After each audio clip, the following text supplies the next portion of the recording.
When we talk about ancient civilizations, we often hear the same names: Rome, Greece, Egypt, but long before Roman aqueducts, long before European stone roads, a city in present-day Pakistan had already solved one of humanity's greatest challenges: urban sanitation. This city was Harappa. More than 4,500 years ago, Harappa was not a village, it was a carefully planned urban center. Streets were laid out in a grid pattern, running north to south, east to west. Homes were built using standardized baked bricks, a level of uniformity that even later civilizations struggled to achieve. But the most astonishing feature lay beneath the streets: covered drainage systems. Every household had a bathroom. Every bathroom was connected to a private drain.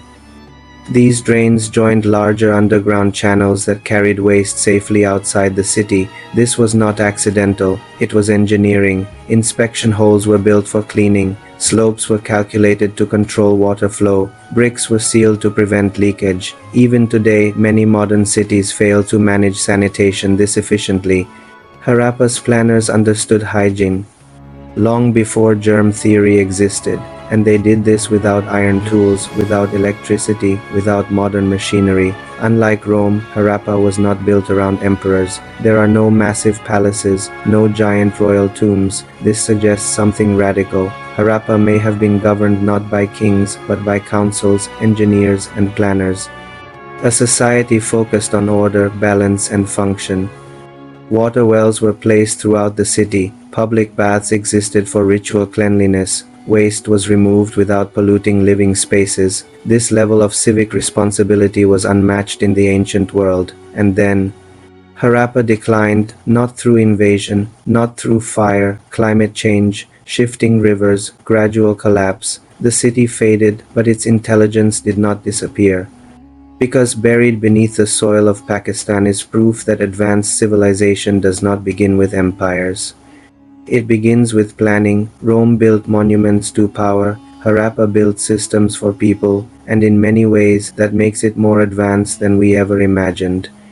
This city had drainage before Rome, long before Rome built its stone streets, long before London existed, long before modern plumbing was even imagined.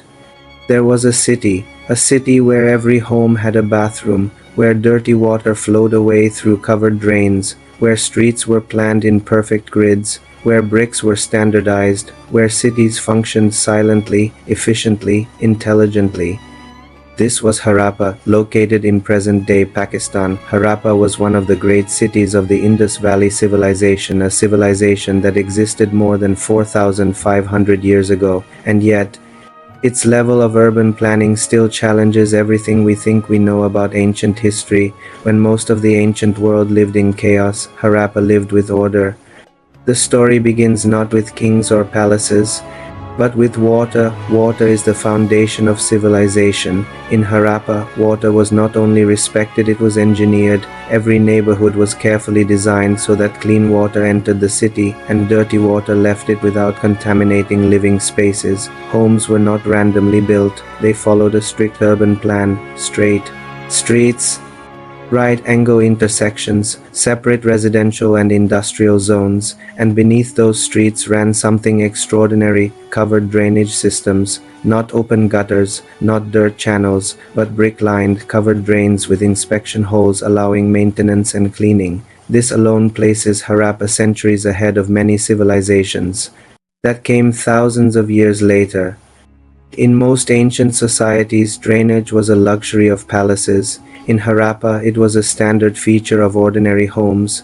Bathrooms existed inside houses. Wastewater flowed through terracotta pipes into underground drains. The drains were slopped carefully, ensuring gravity did the work. This was not accidental. This was science. This was citywide planning, and it wasn't limited to one area. Across Harappa, Mohenjo-daro, Dholavira, and dozens of Indus cities, the same systems appear: standardized, replicated, perfected, which raises a powerful question: who designed this? Harappa shows no grand palaces, no massive statues of kings, no glorified rulers carved in stone. Instead, power seems distributed. The city reflects equality, not extravagance. Homes vary in size, but sanitation remains consistent. Even smaller houses had access to drainage. This suggests governance based on civic responsibility rather than royal display. Compare this to Rome. Rome, often praised for its engineering, built its great sewer, the Cloaca Maxima, around 600 BCE. Harappa's drainage systems existed nearly 2,000 years earlier, and yet Rome is remembered. Harappa is forgotten. Why? Because Harappa left no written history we can read today. Their script remains undeciphered, their voices are silent, but their cities speak, brick by brick, drain by drain, street by street. The bricks themselves tell a story, uniform in size, baked, not sun-dried, strong enough to last millennia. This level of standardization implies centralized planning, quality control, and skilled labor. Harappa was not primitive, it was organized, advanced, intentional. Markets existed, workshops existed, evidence of bead making, metallurgy, pottery, and trade has been found. Goods traveled from the Indus region to Mesopotamia. Harappa was connected to the ancient world.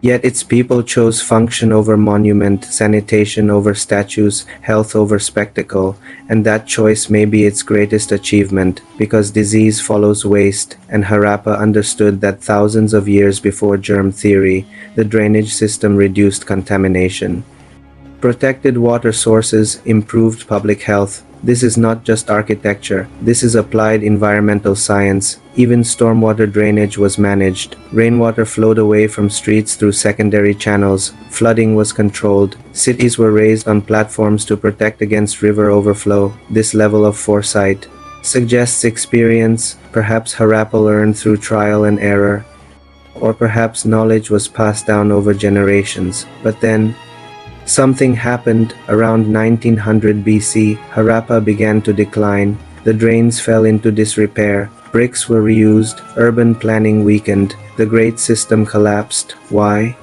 There is no single answer. Climate change likely played a role. The Indus River may have shifted its course. Monsoons weakened. Agriculture suffered. Trade routes collapsed. Without strong central organization, cities fragmented, people migrated. Harappa was not destroyed overnight. It faded, slowly, quietly. Unlike Rome, which fell dramatically, Harappa dissolved into history, buried under layers of soil, forgotten until the 19th century, when British railway workers uncovered ancient bricks and unknowingly used them to build tracks. Only later did archaeologists realize what had been lost: an entire civilization, one that mastered urban living long before the modern world. Today, when we talk about smart cities, Harappa should be part of the conversation, because it proves one truth: technology does not always move forward. Sometimes it is forgotten, sometimes ancient people knew things we are only rediscovering now. Harappa reminds us that greatness does not need monuments. Sometimes it flows quietly beneath your feet, through a drain,